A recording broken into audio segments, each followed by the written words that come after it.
नमस्ते सम्पूर्ण साथीहरुमा म अमृत गोतामे तथा यामियो कम्प्युटर इन्स्टिट्युट युट्युब च्यानलको तर्फदेखि साथीहरु अहिले मार्केटमा अहिले के छ भने लगत्तै दशैं सकिएपछि अहिले EDV अर्थात इलेक्ट्रोनिक डाइभर्सिटी भिजा चिट्टाबाट सेलेक्ट भएर अमेरिका जाने जुन अहिले फर्म खुलेको छ त्यसको लागि चाहिँ अब धेरैले अब फर्म भरिरहनु भएको छ अनलाइनबाट जसले जान्नु भएको छ आफै भर्नु भएको छ जसले जान्नु भएको छैन अरूलाई भर्न लगाएर सर्टेन केही चार्ज दिएर भरिरहनु भएको छ भने अब मैले पनि यससँग सम्बन्धित र एकदम इम्पोर्टेन्ट कुरा यो भिडियोमा मैले जानकारी गराउन गइरहेको छु। अब EDV भर्न त अब जसले पनि भर्न सक्छ हैन, थोरै धेरै अब कम्प्युटरको ज्ञान भएको मान्छे जसले पनि भर्न सक्छ हैन। र मेन हाम्रो EDV मा हुन पर्ने र राम्रो रिक्वायरमेन्ट पुग्न पर्ने भनेको हाम्रो फोटोको लागि हो है। जबसम्म फोटोलाई राम्रोसँग हामीले त्यहाँ उसको रिक्वायरमेन्ट अनुसार हामीले पूरा गर्न सक्दैनौं तबसम्म EDV बाट सेलेक्ट हुने भन्ने चान्स त अब हुँदैन भन्दा पनि हुन्छ हैन। अनि त्यसको लागि फोटोलाई चाहिँ कसरी मिलाउने भन्ने कुरा त छँदैछ भने फोटो मिलाउनको लागि सकेसम्म अब यो फोटोशप राम्रोसँग चलाउन जानेको मान्छे भयो भने उसको लागि धेरै सजिलो हुन्छ। फोटोशप चलाउन जानेको छैन भने चाहिँ यो फोटो मिलाउन अलि गाह्रै हुन्छ हैन।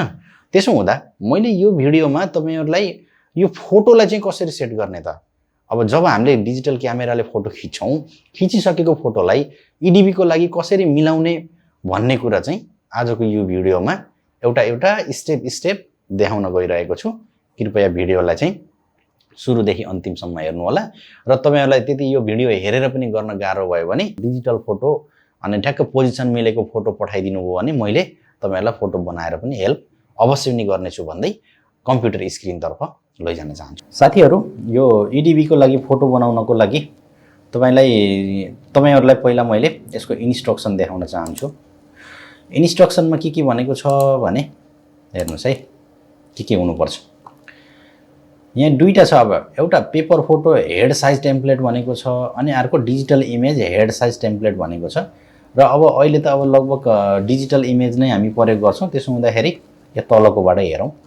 यसले के भन्यो भन्दा यसको हाम्रो विड्थ चाहिँ कति हुनु पर्यो 600 पिक्सल, हाइट चाहिँ कति हुनु पर्यो 600 पिक्सल, टोटल हाम्रो 600 पिक्सल हुनु पर्यो हैन। अनि त्यसपछि फोटो एकदम सेन्टरमा हुनु पर्यो। यो नाकबाट आधा नाक दायाँतिर आधा नाक बायाँतिर, मुखबाट आधा मुख दायाँतिर आधा मुख बायाँतिर हुनु पर्यो किनकि यहाँ डटेड लाइनले देखाएको छ हेर्नुस् त।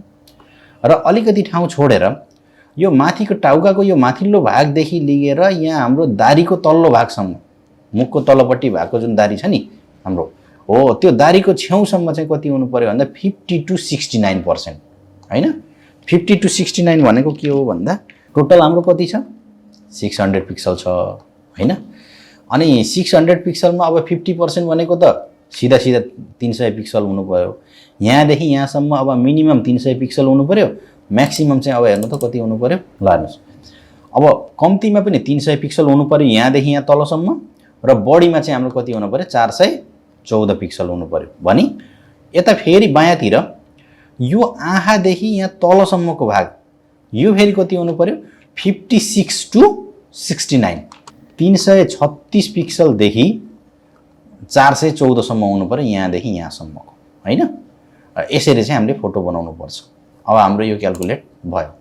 र अर्को म केही कुरा यहाँ के पनि देखाउन चाहन्छु भने special requirement for digital photo. Digital फोटोको लागि के रिक्वायरमेन्ट त एउटा डिमेन्सन, कलर, फर्मेट, साइज र कम्प्रेसन। डिमेन्सनमा कति भन्यो हेर्नु त your photo must be at least 600 by 600 pixel, कम्तीमा पनि 600 पिक्सल by 600 पिक्सलको हुनु पर्यो भनेर भन्यो। अनि त्यसपछि अर्को कलर कति हुनु पर्छ भन्यो your photo must be in colour, कलरमा हुनु पर्यो रंगीन हुनु पर्यो भन्यो। र अनि अर्को कुरा कलर मोड चाहिँ अब हाम्रो CMYK RGB हुन्छन्, अब हाम्रो यो RGB हुनु पर्यो है। र अर्को यसमा के पनि भनेको छ भन्दा 24 bit per pixel 24 bit per pixel पनि हुनु पर्यो भनेर भनेको छ। फर्मेट चाहिँ your photo must be in JPEG file format. JPG भन्ने यस्ता फर्मेटहरु धेरै हुन्छन् जसमध्ये हाम्रो यसमा राख्ने फोटो चाहिँ JPEG फर्मेटमा हुनु पर्यो। JPEG भनेको जोइन्ट पिक्चर एक्सपोर्ट ग्रुप भनिन्छ अनि JPG भनेको फेरि जोइन्ट पिक्चर ग्रुप भनिन्छ तर उले चाहिँ एक्सपोर्ट ग्रुप वाला फोटो चाहिन्छ भनेर भन्यो। अनि साइज चाहिँ अब यसको यो कुनै पनि अब हाम्रो इमेजहरुको डिमेन्सन साइज र प्रोपर्टी साइज हुन्छ। डिमेन्सन साइज त हाम्रो 600 बाई 600 हुनु पर्यो। प्रोपर्टी साइज चाहिँ हाम्रो कति हुनु पर्यो भन्दा your photo must be at least 54 kilobytes and no more than 10 megabytes. 54 KB देखि 10 MB सम्मको हुन सक्यो कि यसको फोटो भनेको। अनि कम्प्रेसन भनेको हामीले घटाउने बढाउने गर्दाकोलाई चाहिँ हामी कम्प्रेसन भन्न सक्छौँ। कुनै एउटा कर्नरमा समातेर हामीले घटाउने बढाउने गर्ने काम। Your photos compression ratio should be less than or equal to 20/1।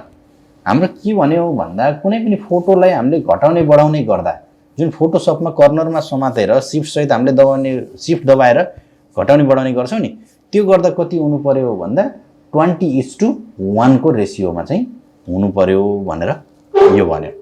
अनि तलपट्टि फोटो बेसिक्समा के भन्यो भन्दा सबमिट अ कलर फोटो त हुन परिहाल्यो, माथि पनि भन्यो। टेकन इन लास्ट 6 मन्थ भनेको 6 महिनाभित्रै खिचेको हुनु पर्यो भनेर भन्यो।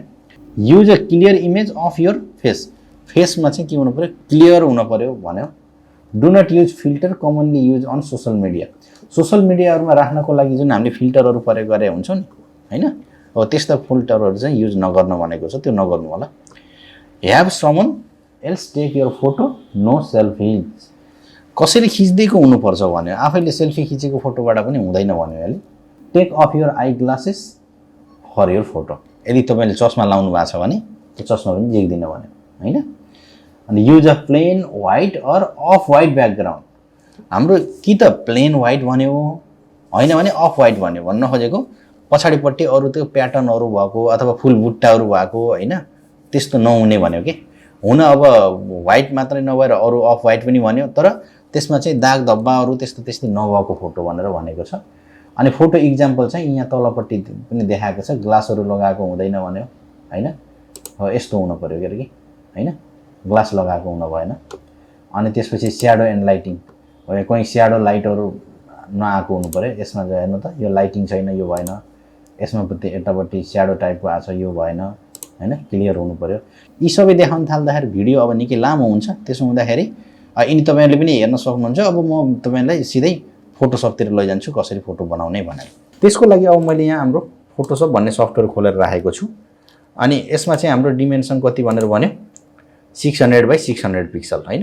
फोटोसपमा जानुहोस्, न्यू गर्नुहोस्, विड्थ 600 पिक्सल, यता पिक्सल बनाउनुहोस् 600। रिजोल्युसन चाहिँ 300 भन्दा बढी नराखे हुन्छ, घटी पनि नराखे हुन्छ। फोटोको लागि स्ट्यान्डर्ड अब हाम्रो 300 नै हो। अनि यहाँ कलर मोड चाहिँ हाम्रो RGB र ब्याकग्राउन्ड कन्टेन्ट चाहिँ व्हाइट नै राख्नुहोस्, ओके गरिदिनुहोस्। अब यो हाम्रो ठिक छ कि छैन भन्ने कुरा यहाँ इमेजमा गएर इमेज साइजबाट हेर्नुभयो भने विड्थ हाम्रो 600 पिक्सल, हाइट 600 पिक्सल। अनि डकुमेन्ट साइजमा चाहिँ अब हाम्रो के भन्यो, विड्थ हाम्रो 2 इन्च अनि हाइट 2 इन्च। 2 इन्च किन भन्यो भन्दा हामीले के गरेका थियौँ, 300 पिक्सल पर इन्च राखेका थियौँ। अब हामीले टोटल इमेज कतिको राख्यो, 600 को राख्यो भनेपछि 300 इन मल्टिप्लाई 2 गर्दा 600 हुने भयो। त्यही भएर यहाँ 2 इन्च आयो हैन। अनि यसलाई ओके गरौँ। ल हेर्नुहोस्, अब यसको अब हामीले सेन्टर पोइन्ट पत्ता लगाउनु पर्यो। सेन्टर पोइन्ट यसरी पत्ता लगाउँ, माथिदेखि तलसम्मको पनि होरिजेन्टल भर्टिकल सेन्टर पोइन्ट ट्याक्क पत्ता लगाउँ। अनि त्यसपछि अब हामीले यसमा फोटो लिगौँ। अनि त्यसपछि यहाँ माथिपट्टि हेरौँ है। पहिला यो साइज बनाउनुहोस्, एउटा बनाएपछि पटक पटक बनाइरहनु पर्दैन। त्यसपछि यहाँ माथिपट्टि अलिकति थोरै ठाउँ यहाँ छोडिदिउँ। यो थोरै ठाउँ छोडेदेखि अब यहाँदेखि भन्यो हैन, यसलाई रुलर यहाँ लिएर राखौँ। यहाँदेखि हाम्रो यो तलपट्टि घाँटिनेर जुन यहाँ हामीले देखाएको थियौँ नि, यो माथि टाउकोको माथिल्लो भागदेखि घाँटीको माथिल्लो भाग दारीको तल्लो छेउसम्म कति भनेको छ, 50 to 69। 50 भनेको 300 पिक्सल भयो हैन।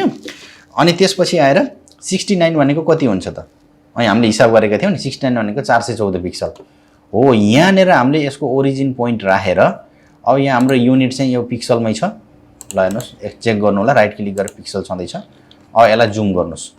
जुम गर्दै जाँदा हाम्रो कहाँनिर पुग्दाखेरि हाम्रो 414 हुन्छ। हेर्नुहोस् त, कहाँनिर जाँदाखेरि 414 पिक्सल हुन्छ। 418, 414 हो यो। ल हेर्नुहोस्, फेरि अब मनोमानी नगर्नु होला, माथि पहिला हामीले ओरिजिन पोइन्ट राखेको हुनुपर्छ। हो यहाँदेखि योभन्दा तल हाम्रो दारी गएको हुन भएन, बुझ्नुभयो। अनि त्यसपछि यता तलदेखि माथिसम्म फेरि कति भनेको थियो, 56 to 69। यहाँनिर हाम्रो ओरिजिन राखेपछि अब यो माथि फेरि यसलाई यता माथि जुम गरौँ। हेर्नुहोस् हो यहाँनिर अब हाम्रो 415 भनेपछि हो यो 414 हो। अब हेर्नुहोस् है हाम्रो यो फोटोको आँखाको भाग योभन्दा माथि जान भएन है, योभन्दा तलै हुनु पर्यो आँखा यहाँ तलदेखि, अनि टाउको भाग फेरि हो योभन्दा माथि जान भएन टाउको, अनि तलपट्टि फेरि योभन्दा तल त्यो हाम्रो चिउँडो जान भएन, दारी भनिन्छ नि त्यो जान भएन। अनि एकदम सेन्टर पोइन्ट यहाँबाट आधा यता हुनु पर्यो भने ल हेर्नुहोस् मैले अब यहाँ केही फोटोहरू खिचेर राखेको छु, ती फोटोहरू चाहिँ ल्याउँछु। म मेरै फोटो देखाउँछु, अरूको किन देखाउनु। म यसरी खिचेको छु, खिच्न यहाँ धेरै खिचेको छु, यो अलि माथि ठाडो हेरे जस्तो छ, यो भएन हो, यस्तो टाइपको फोटोहरू चाहिँ हुनसक्छ है। ल हेर्नु यो अथवा यो पनि राख्न सकियो होइन। इक्जाम्पलको लागि यसैलाई देखाउँ न, यो पनि देखाउन सकियो, अथवा हो यो फोटोलाई चाहिँ मैले बनाउँछु, यसलाई चाहिँ म फोटोसपमा लैजान्छु। फोटोसपमा लैजानको लागि राइट क्लिक गरेर ओपन विथ गर्नुहोस्, अनि यहाँ फोटोसपलाई डबल क्लिक गर्नु अथवा सेलेक्ट गरेर ओके गर्नुहोस्। यो हाम्रो फोटोसपमा गयो। अनि यतापट्टि यसलाई रिस्टोर गराएर यसरी तानेर यहाँ लैजानुहोस्, अनि ओरिजिनललाई चाहिँ बन्द गरिदिनुहोस् है। अब यहाँ त हाम्रो त फोटो त थोरै मात्रै देखियो, किनकि फोटो धेरै ठुलो छ। अब यसलाई हामीले त घटाउने बढाउने गर्ने हो, र प्रायः जसो अब हाम्रो इमेजहरूलाई घटाउने बढाउने गर्दाखेरि राइट क्लिक गरेर यतापट्टि यो लेयर प्यानलमा गएर कन्भर्ट टु स्मार्ट अब्जेक्ट गरेर गर्नुहोस्। किनकि स्मार्ट अब्जेक्ट कन्भर्ट गरेर घटाउने बढाउने गर्दाको फाइदा के हुन्छ भने घटाउँदा खासै केही पनि फरक पर्दैन, रेस्टराइज भए पनि, बढाउन पर्यो भने चाहिँ क्वालिटी त्यहाँ बिग्रन्छ। त्यही भएर यसरी गरियो भने घटाउँदा बढाउँदा क्वालिटीमा चेन्जेस आउँदैन। अब हेर्नु त यसलाई थोरै यता सेन्टरमा राखौँ। हो यहाँनिर यो हाम्रो सेन्टरमा छ, यो टाउकोको माथिल्लो भाग छ हैन। अनि थोरै अब यसलाई घुमाउन चाह्यो भने हामी त्यो घुमाउन पनि सक्छौँ, रोटेट गर्न पनि सक्छौँ। यहाँ गएर यसलाई थोरै अलिकति रोटेट पनि गरिदिउँ। ल योभन्दा धेरै नगरौँ है। ल ठिक्क हाम्रो यो सेन्टर छ। यो टाउकोदेखि हाम्रो यो दारीको भाग त योभन्दा तल नजानियो, अहिले त योभन्दा तल गयो, भएन, यसलाई घटाउनु पर्यो। ल हेर्नुहोस् यति हुनु पर्यो, यसलाई यतातिर लियौँ। ल हेर्नुहोस् हो यो दारी अझै पनि थोरै तल गइरहेको छ, अझै पनि यसलाई घटाउनु पर्यो। 69 म्याक्सिमम यो गरेर योभन्दा कमै हुनु पर्यो, त्यति बुझ्नुहोस्। बढी हुन भएन, कम हुनु पर्यो, किनकि 56 टु 69 हो के अरे। यो माथिको भाग त अब हाम्रो 50 टु 69 हो हैन। यहाँदेखि यहाँ यसको भाग चाहिँ कम्तीमा 300 पिक्सल हुनु पर्यो, बढीमा चाहिँ 414 पिक्सल हुनु पर्यो। यहाँदेखि हाम्रो यहाँ 414 हो के अझै थोरै घटाइदिँदा पनि खासै बिग्रने चाहिँ केही पनि छैन हैन। यतापट्टिको भाग चाहिँ हाम्रो मिल्यो।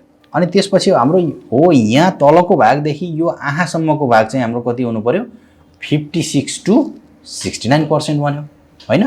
अब हो यो भनेको हाम्रो 69% हो, यहाँबाट माथि यो आँखा लैजानै भएन, योभन्दा मुनि त अब राख्दा भयो। अब 56 भनेको छ के अरे, 56 देखि 69 भनेपछि अब त्यो बिचमा यो परिहाल्यो हैन। अब यसलाई यताउता र आँखालाई अलिकति माथि लैजान्छु भन्ने हो भने पनि अब तपाईँले लैजान सक्नुहुन्छ, तर जरुरी छैन, किनकि हाम्रो त्यसको त्यो भित्र परिसकेको छ। योभन्दा माथि नलाने हो कि योभन्दा तल छ भनेपछि त ठिक छ नि त। ल अब हेर्नुहोस् एकचोटि गाइडलाई हाइड गरेर हेर्नुहोस् है। अब यहाँदेखि यता आधा पनि छ, आधा छ, माथिदेखि तल छ, अगाडि हेरेको छ हैन, दुवै कान देखिएको छ भने थोरै अब यसलाई तपाईँले चाह्यो भने थोड़ा लाइट चाहिँ बढाउन सक्नुहुन्छ। लाइट बढाउनै पर्छ भन्ने छैन। अब लाइट पहिल्यै मिलेको छ भने त बढाउनु पर्दैन, मिलेको छैन भने हल्का नजानिदो पाराले हल्का थोरै यसरी थोरै लाइट चाहिँ बढाइदिँदा हुन्छ। कन्ट्रास्ट पनि बढाउँछु भने हल्का एडजस्ट गर्न सकियो हैन। अनि क्रप गरेर बाहिरको अनावश्यक भाग काटेर फाल्दिउँ। ल हेर्नुहोस् र अब ब्याकग्राउन्डहरुमा पनि कता-कति अब अलि कतै-कतै दाग धब्बाउरा आछ भने स्क्रिनमा त जुम गर्दाखेरि अब सबै देखिहाल्छ हैन। यसलाई पनि हल्का यो क्लोन स्ट्याम्प टुलहरु युज गरेर तिनीहरुलाई अब त्यहाँबाट रिमुभ गर्न सक्नुहुन्छ। सकेसम्म तिनी त गर्ने काम त होइन, त्यो गर्ने होइन हैन। अब हल्का अब तपाईको आवश्यकता अनुसार अलि गर्छु भन्ने हो भने गर्दा पनि केही भएन, तर धेरै चाहिँ युज नगर्नु होला। धेरै युज गरेपछि उनीहरुको सिस्टमले स्क्यान गर्छ, स्क्यान गर्दा भेटिहाल्छ। अनि एडिटिङ गरेको फोटोलाई चाहिँ अब नमान्ने भनेर नलिने उसले भनेर भनिरहेको छ हैन। त्यसो हुँदाखेरि त्यो कुरालाई चाहिँ एकदम ख्याल गर्नुस्। ल यसरी यो चाहिँ भयो।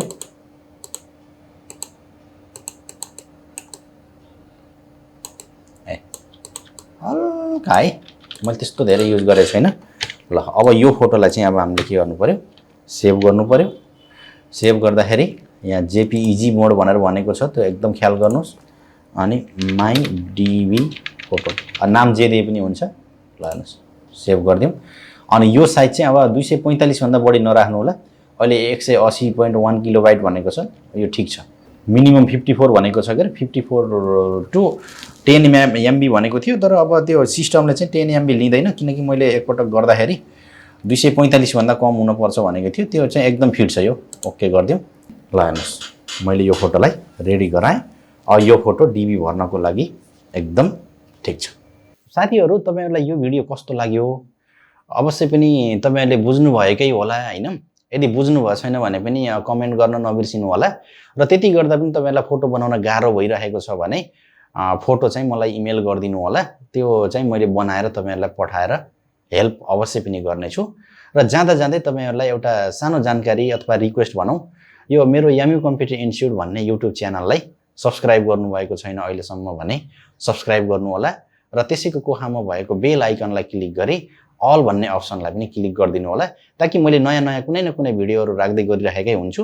त्यसको नोटिफिकेसन तपाईहरुलाई अवश्य पनि अटोमेटिक आफै आउनेछ भन्दै आजको यो भिडियोबाट बिदा हुन चाहन्छु। धन्यवाद, नमस्कार।